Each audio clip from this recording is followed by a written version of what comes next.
결혼 20년 만에 아내가 알았습니다. 제가 글을 못 읽는다는 걸요. 저는 김철수입니다. 올해 80살이에요. 지금은 글을 읽습니다. 쓸 수도 있어요. 근데 67살까지는 못했어요. 한글을 몰랐거든요. 어떻게 그렇게 살았냐고요? 저도 신기해요. 근데 그렇게 살았습니다. 제가 어렸을 때는 1953년생이니까 한국전쟁 직후였어요. 집이 가난했습니다. 아버지는 전쟁에서 돌아가시고 어머니 혼자 저희 삼형제를 키우셨죠. 형들은 학교에 갔어요. 근데 저는 막내라 못 갔습니다. 돈이 없었거든요. 어머니가 미안해 하셨어요. 철수야, 미안하다. 나중에 보내줄게. 괜찮아요. 저는 일찍 일을 시작했습니다. 10살 때부터 심부름센터에서 일했어요. 집 나르고 청소하고 그런 일이었습니다. 글을 못 읽어도 일은 할 수 있었어요. 사람들이 시키면 하면 됐으니까요. 그렇게 20년을 살았습니다. 30살에 중매로 아내를 만났어요. 아내는 시골에서 올라온 25살 처녀였습니다. 예뻤어요. 착하기도 했고요. 결혼할 때 속으로 걱정했습니다. 내가 글을 못 읽는 걸 알면 어떡하지? 근데 다행히 아내는 눈치를 못 챘어요. 아니, 제가 잘 숨겼죠. 신문을 읽는 척 했습니다. 신문을 펼쳐놓고 한참 보고 있으면 아내는 제가 읽는 줄 알았어요. 사실은 그림만 보고 있었지만요.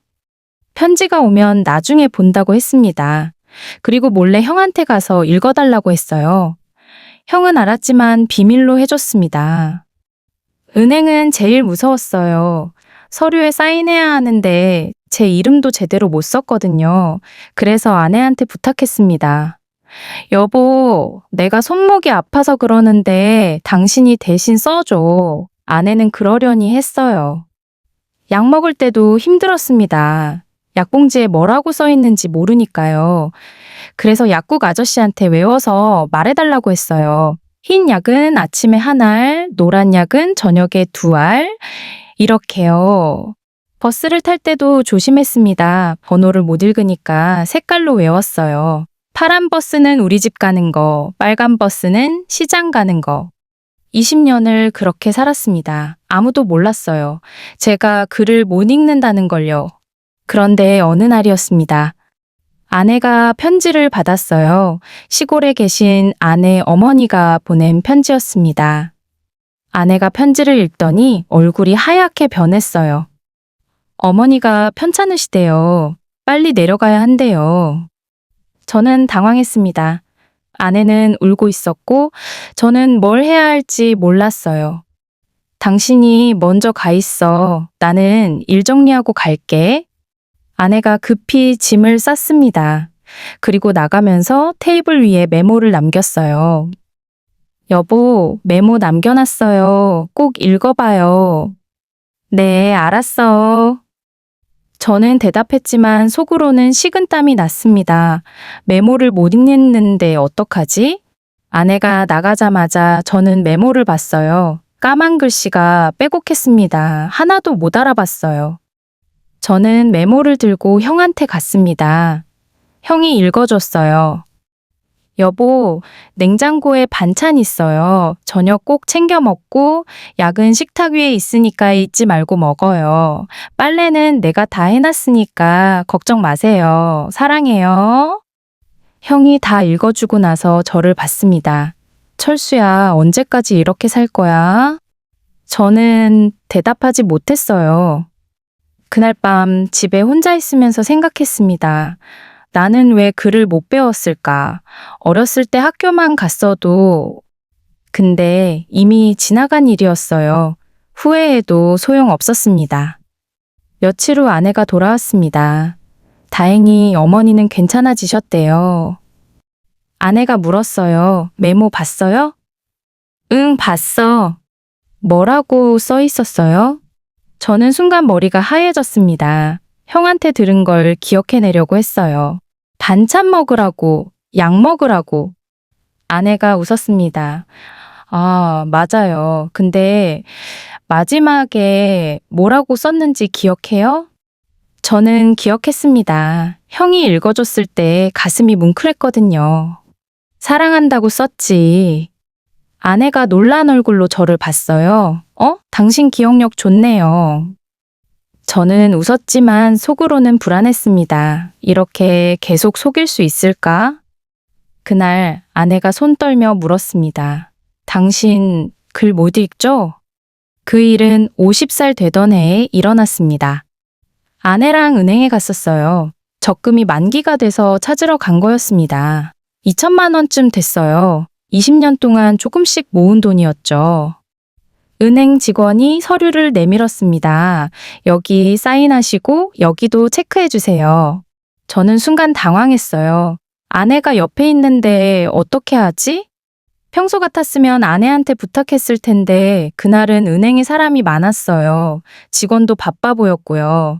아내한테 대신 써달라고 하면 이상하게 보일 것 같았습니다. 그래서 저는 용기를 냈어요. 직접 써보기로 했습니다.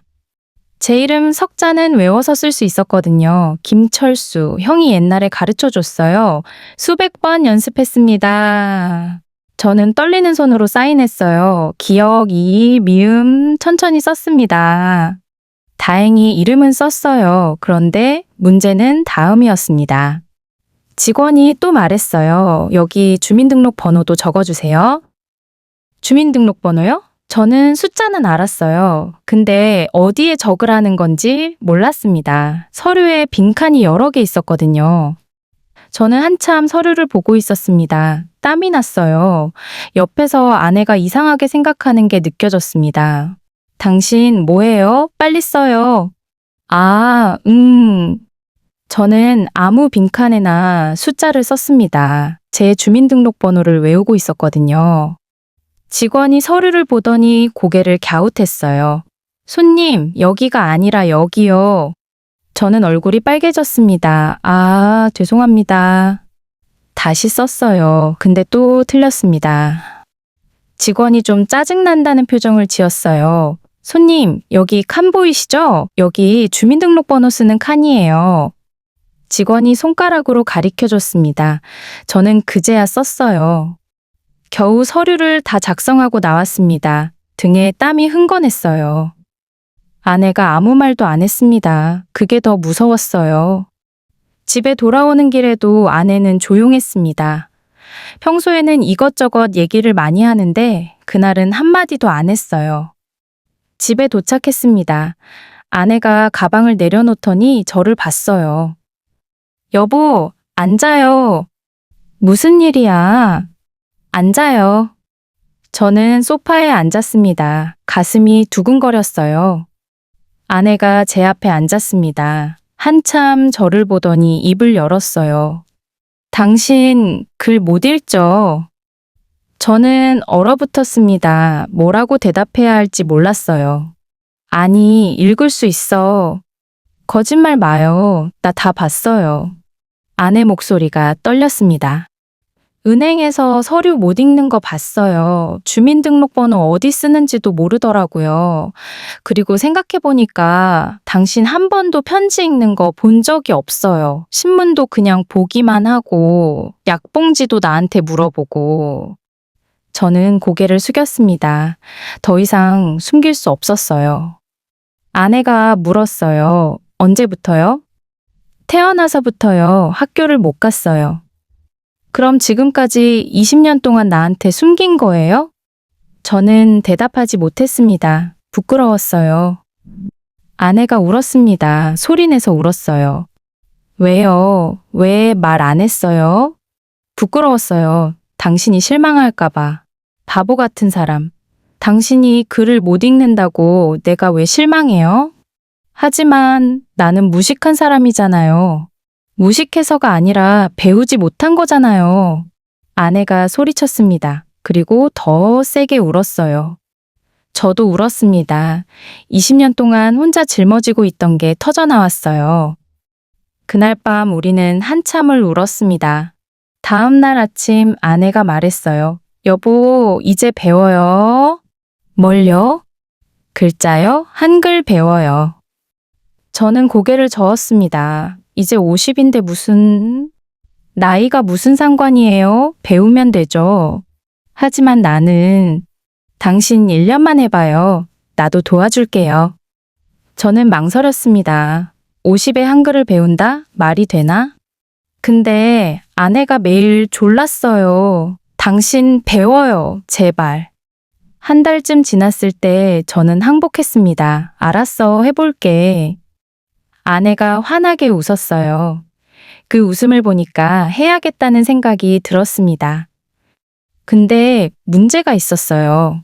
어디서 배우지? 아내가 알아봤습니다. 동네 복지관에 한글 교실이 있대요. 저는 깜짝 놀랐어요. 한글 교실? 그런 게 있어요? 있대요. 어르신들 많이 다닌대요. 나이 든 사람들이요? 응, 당신처럼 학교 못 다닌 분들이요. 저는 조금 안심이 됐습니다. 나만 그런 게 아니구나. 일주일 후 아내랑 복지관에 갔습니다. 한글 교실 등록하러요. 선생님이 반갑게 맞아줬어요. 어서 오세요. 이름이 어떻게 되세요? 김철수입니다. 나이는요? 50입니다. 선생님이 웃었습니다. 괜찮아요. 여기 50 넘으신 분들 많아요. 걱정 마세요. 그 말에 조금 용기가 났습니다. 다음 주 월요일부터 시작이래요. 일주일에 3번 2시간씩이었습니다. 집에 돌아오는 길에 아내가 제 손을 꼭 잡았어요. 당신 잘할 거예요. 나는 알아요. 고마워요. 저는 진심으로 고마웠습니다. 20년 동안 숨긴 비밀을 알고도 아내는 저를 비난하지 않았어요. 오히려 도와주려고 했습니다. 그날 밤 저는 생각했습니다. 나도 할 수 있을까? 50년 동안 글을 모르고 살았는데 이제 와서 배울 수 있을까? 두려웠습니다. 동시에 기대도 됐어요. 월요일이 빨리 왔으면 좋겠다는 생각이 들었습니다. 세상은 글자 없이 살 수 없게 만들어졌더군요. 한글 교실 첫 수업 가기 전까지 저는 몰랐어요. 제가 얼마나 많은 걸 놓치고 살았는지요. 첫 수업 가는 날 아침부터 긴장했습니다. 아내가 옷을 꺼내줬어요. 깨끗한 걸로 입으라고요. 왜 이렇게 떨어요? 학교 가는 것도 아니고. 학교 맞잖아요. 당신 오늘 첫 등교하는 거예요. 아내가 웃으면서 제 넥타이를 매줬습니다. 저는 멋쩍었어요. 복지관에 도착했습니다. 교실 문을 열었는데 사람들이 벌써 와 있었어요. 다들 저보다 나이가 많아 보였습니다. 60, 70대쯤 되는 분들이었어요. 조금 안심이 됐습니다. 나만 늦은 게 아니구나. 선생님이 저를 소개했어요. 새로 오신 김철수 어르신이에요. 다들 박수! 사람들이 박수를 쳤습니다. 저는 어색하게 웃으며 인사했어요. 옆자리에 70쯤 되는 할머니가 앉아 계셨어요. 반갑게 인사하셨습니다. 나는 박수님이에요. 여기 온 지 6개월 됐어요. 저도 반갑습니다. 김철수입니다. 어르신도 글 못 읽으세요? 네, 평생 못 읽었어요. 할머니가 고개를 끄덕였어요. 나도 그래요. 시집 와서 60년을 숨기고 살았죠. 근데 작년에 남편이 돌아가시고 나서 배우기 시작했어요. 그 말에 위로가 됐습니다. 나만 그런 게 아니었어요. 수업이 시작됐습니다. 선생님이 칠판에 기억을 썼어요. 자, 이게 기억입니다. 따라 써볼까요? 저는 공책을 펼쳤습니다. 연필을 잡았어요. 손이 떨렸습니다. 기억을 따라 썼는데 삐뚤빼뚤했어요. 옆에 박수님 할머니 것도 보니까 비슷했습니다. 조금 마음이 편해졌어요. 그날 2시간 동안 기억, 니은, 디귿을 배웠습니다. 집에 와서 100번도 넘게 썼어요. 아내가 옆에서 봐주면서 잘한다고 칭찬해줬습니다. 그렇게 한 달이 지났어요. 자음은 다 배웠습니다. 모음도 배우기 시작했어요. 어렵긴 했지만 재미있었습니다. 근데 문제는 따로 있었어요. 세상이 너무 빨리 변하고 있었거든요. 어느 날 은행에 갔습니다. 통장 정리하러요. 근데 은행원이 말했어요. 어르신, 이제 창구 업무는 수수료가 붙어요. ATM 기계 쓰세요. ATM이 뭔지 몰랐습니다. 근데 물어보기 창피해서 그냥 나왔어요. 집에 와서 아내한테 물었습니다. ATM이 뭐예요? 아내가 웃었어요. 그거 현금 인출기요. 기계로 돈 뽑는 거. 어떻게 해요? 아내가 다음에 같이 가서 가르쳐 준다고 했습니다. 며칠 후 은행 앞에서 아내가 가르쳐 줬어요. 카드를 넣고 비밀번호 누르고 금액 누르고. 근데 화면에 글자가 너무 많았어요. 출금, 입금, 이체, 잔액조회, 무슨 말인지 하나도 모르겠더라고요. 아내가 손가락으로 가리키며 하나하나 설명해 줬습니다. 여기 누르면 돈 나와요. 여기 누르면 잔액 봐요.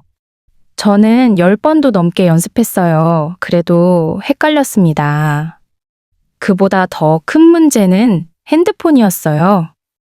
작년에 아들이 스마트폰을 사줬습니다. 아빠, 이제 다들 이거 써요. 근데 이게 너무 어려웠어요. 버튼폰은 그나마 숫자만 누르면 됐는데 스마트폰은 화면이 글자 천지였습니다. 전화 받는 것도 헷갈렸어요. 화면에 초록색 버튼이 있는데 옆으로 밀어야 한대요. 처음엔 그것도 몰라서 전화를 못 받았습니다. 문자는 아예 못 봤어요. 문자가 와도 읽을 수가 없었거든요. 아들이 답답해했습니다. 아빠, 이거 쉬운 건데 왜 이렇게 어려워해요? 저는 대답하지 못했어요. 아들은 제가 글을 못 읽는 줄 몰랐거든요. 어느 날 병원에 갔습니다. 감기 기운이 있어서요. 접수대에서 번호표를 뽑으래요. 기계 앞에 섰는데 화면에 글자가 가득했습니다. 초진, 재진, 검진, 뭘 눌러야 할지 몰랐어요. 한참 서 있으니까 뒤에 사람이 짜증을 냈습니다. 어르신, 빨리 좀 하세요. 저는 당황해서 아무거나 눌렀어요. 근데 잘못 눌렀나 봐요. 화면에 에러라고 떴습니다. 결국 직원한테 도움을 청했어요. 직원이 대신 눌러줬는데 한숨을 쉬더라고요. 그날 진료받고 집에 오는 길에 속상했습니다. 왜 세상은 이렇게 어렵게 만드는 걸까? 아내한테 얘기했어요. 나는 아직도 한글도 다 못 배웠는데 세상은 벌써 컴퓨터고 핸드폰이고 따라갈 수가 없어요. 아내가 제 손을 잡았어요. 천천히 하면 돼요. 하나씩 배우면 되죠. 근데 나는 너무 늦었어요. 50이에요. 늦었다고 포기하면 진짜 늦은 거예요. 지금이라도 배우면 되죠. 아내 말이 맞았습니다. 근데 마음이 조급했어요. 한글 교실은 계속 다녔습니다. 6개월쯤 지나니까 조금씩 읽을 수 있었어요. 짧은 문장은 읽을 수 있었습니다. 어느 날 길을 걷다가 간판을 봤어요. 세탁소라고 써 있었습니다. 저는 속으로 읽어봤어요. 세탁소, 세탁소. 읽을 수 있었어요. 처음으로 혼자 힘으로 간판을 읽었습니다. 가슴이 두근거렸어요. 저는 다른 간판도 봤습니다. 약국, 슈퍼, 미용실. 하나하나 읽을 수 있었어요. 천천히였지만요. 집에 와서 아내한테 말했어요. 여보, 오늘 간판 읽었어요. 아내가 환하게 웃었어요. 정말요? 대단한데요? 근데 여전히 어려운 게 많았습니다. 긴 문장은 못 읽었어요. 신문도 책도 아직 멀었습니다. 그날 밤 저는 생각했어요. 내가 과연 완전히 글을 읽을 수 있을까? 답은 모르겠었습니다. 근데 한 가지는 확실했어요. 포기하면 안 된다는 거요.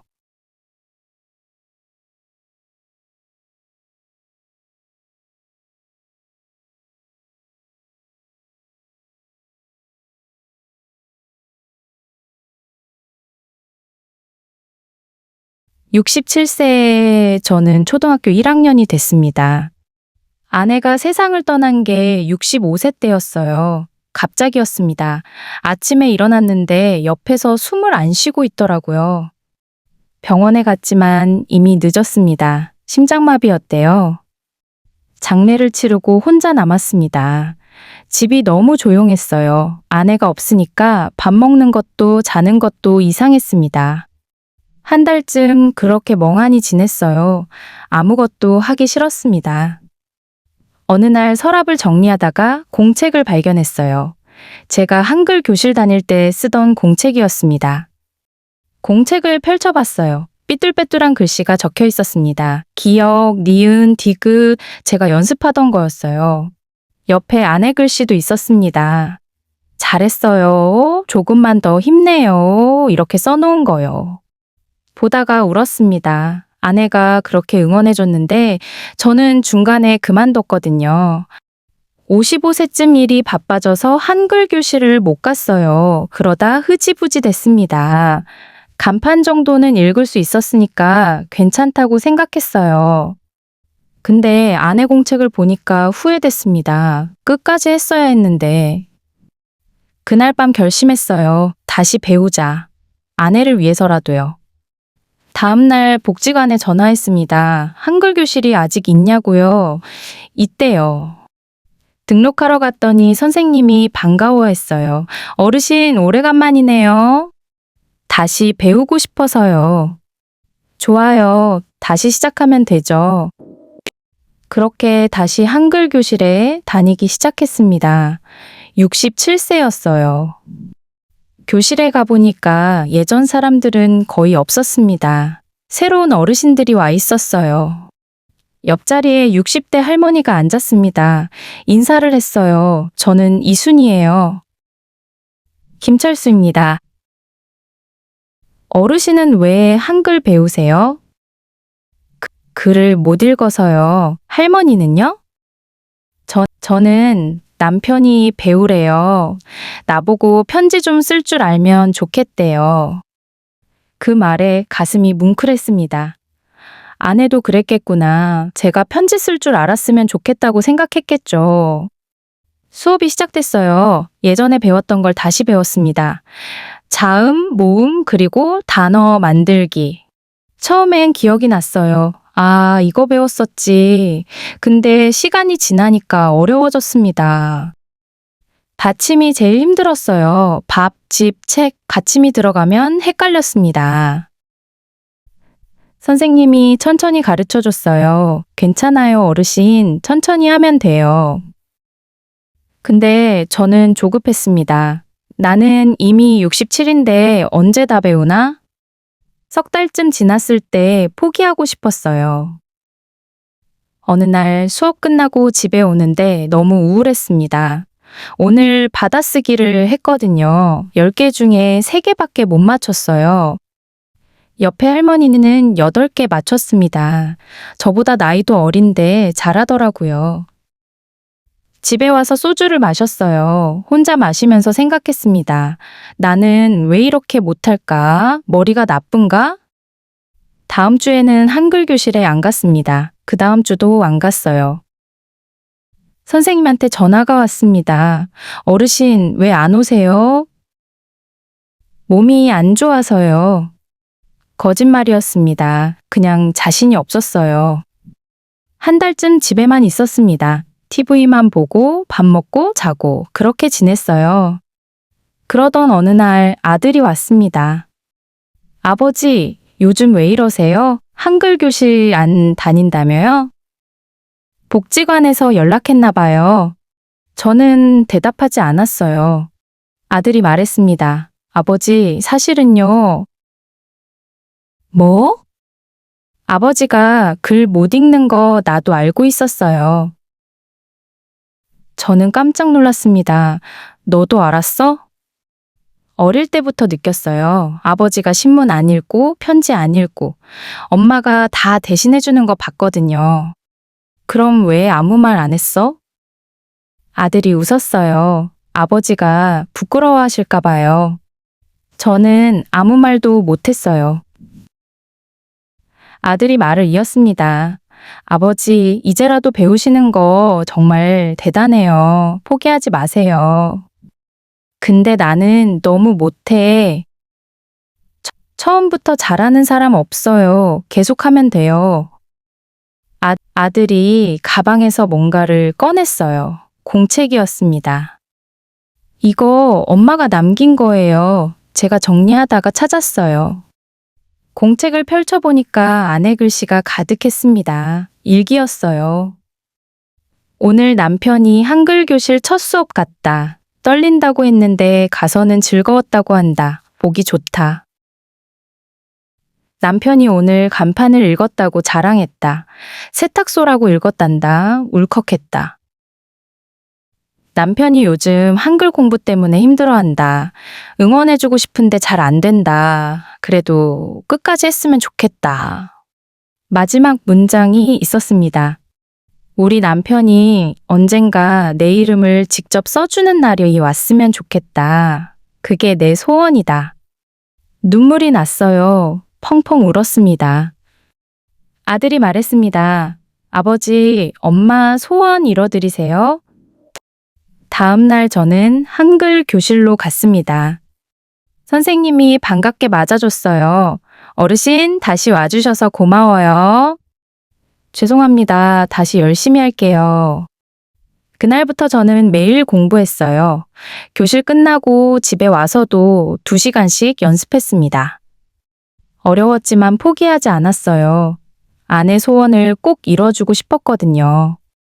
오늘 제가 아내에게 편지를 썼습니다. 80년 인생 처음으로요. 그날이 오기까지 13년이 걸렸어요. 67세에 다시 시작해서 80살이 됐습니다. 13년 동안 한글을 배웠어요.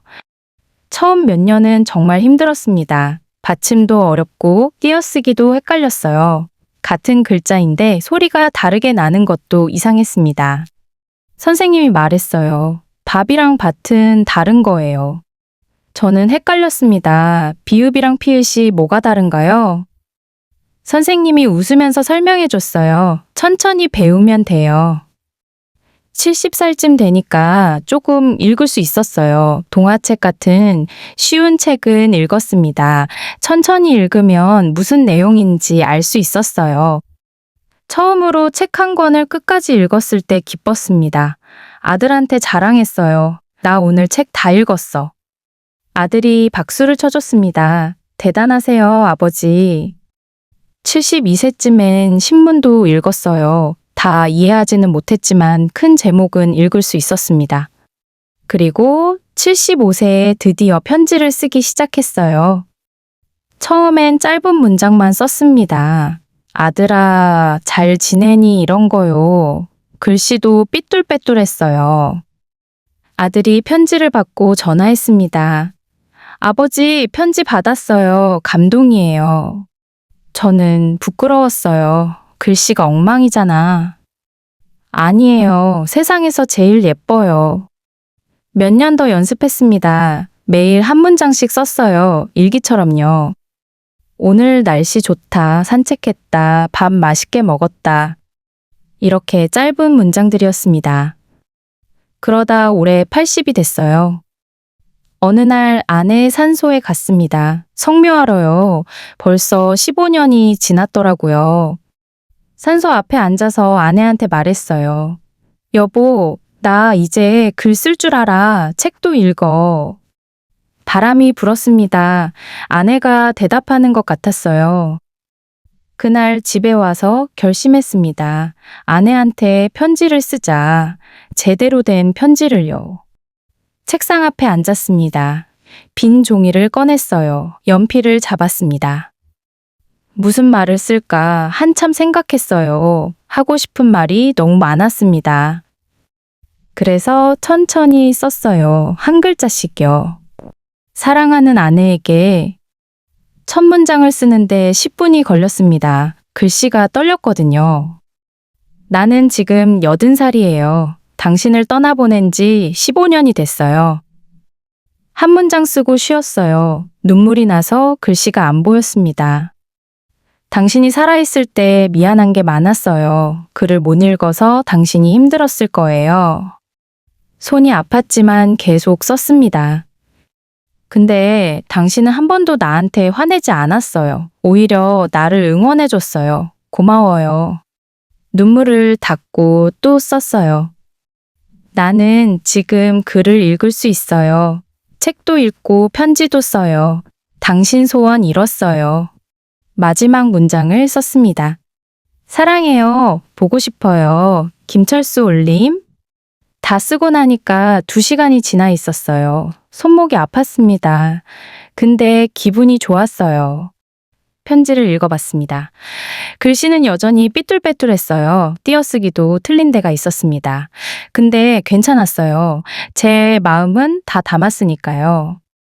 다음 날 산소에 갔습니다. 편지를 가져갔어요. 산소 앞에 앉아서 편지를 읽어줬습니다. 소리내서 천천히요. 다 읽고 나서 편지를 태웠어요. 연기가 하늘로 올라갔습니다. 아내한테 갈 거예요. 집으로 돌아오는 길에 마음이 편했습니다. 뭔가 숙제를 끝낸 기분이었어요. 며칠 후 한글 교실에 갔습니다. 선생님이 말했어요. 어르신들, 오늘은 소감문을 써볼 거예요. 한글을 배우면서 느낀 점을요. 저는 종이를 받아들고 생각했어요. 무슨 말을 쓸까? 그리고 썼습니다. 나는 80년을 글을 모르고 살았습니다. 부끄러웠습니다. 숨기고 살았습니다. 67세에 다시 배우기 시작했습니다. 어려웠습니다. 포기하고 싶었습니다. 근데 안 포기했습니다. 13년 걸렸습니다. 이제 읽고 쓸 수 있습니다. 늦게 시작해도 괜찮습니다. 배우고 싶으면 배우면 됩니다. 나이는 상관없습니다. 용기만 있으면 됩니다. 다 쓰고 선생님한테 냈어요. 선생님이 읽더니 눈시울이 붉어졌습니다. 어르신, 정말 잘 쓰셨어요. 이거 다른 분들한테 읽어줘도 될까요? 저는 부끄러웠지만 고개를 끄덕였어요. 선생님이 교실 앞에서 제 글을 읽어줬습니다. 다른 어르신들이 들었어요. 다 듣고 나서 박수가 터졌습니다. 옆에 할머니가 눈물을 닦았어요. 수업 끝나고 여러 어르신들이 저한테 왔습니다. 저도 포기하고 싶었는데 용기 났어요. 어르신 보니까 나도 할 수 있을 것 같아요. 그 말들이 제 가슴을 따뜻하게 했습니다. 집에 오는 길에 서점에 들렀어요. 책을 사러요. 예전에는 서점이 무서웠습니다. 글자가 가득한 곳이었거든요. 근데 이제는 좋아요. 읽을 수 있으니까요. 책장을 둘러봤어요. 시집 코너에서 한 권을 골랐습니다. 제목이 사랑하는 사람에게였어요.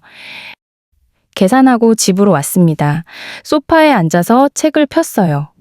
첫 페이지를 읽었습니다. 사랑한다는 말을 하지 못했어요. 부끄러워서요. 천천히 읽었어요. 한 글자씩요.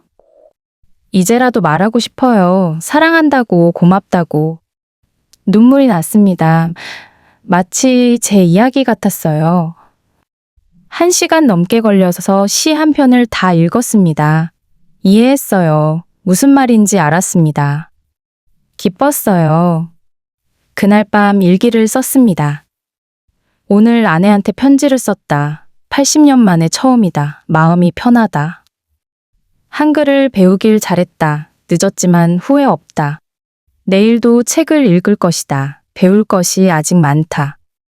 일기를 덮고 창밖을 봤어요. 별이 떠 있었습니다. 제가 글을 배우기 시작한 게 67세였어요. 지금 80이니까 13년이 걸렸습니다. 늦었나요? 아니에요. 시작했으니까 늦은 게 아니에요. 세상 모든 분들께 말하고 싶어요. 배우고 싶은 게 있으면 시작하세요. 나이는 상관없어요. 부끄러워하지 마세요. 저도 했어요. 80에도 배우고 있어요. 여러분도 할 수 있어요. 어르신이 전하는 이 한마디가 오늘 여러분의 가슴에도 닿았으면 좋겠습니다. 나이는 정말 숫자일 뿐입니다. 시작하고 싶은 게 있다면 지금 시작하세요. 부끄러워하지 마세요. 여러분도 할 수 있습니다. 이 이야기가 감동적이셨다면 좋아요 버튼을 눌러주세요. 그리고 구독과 알림 설정을 해주시 몇 매주 새로운 사연을 가장 먼저 만나보실 수 있습니다.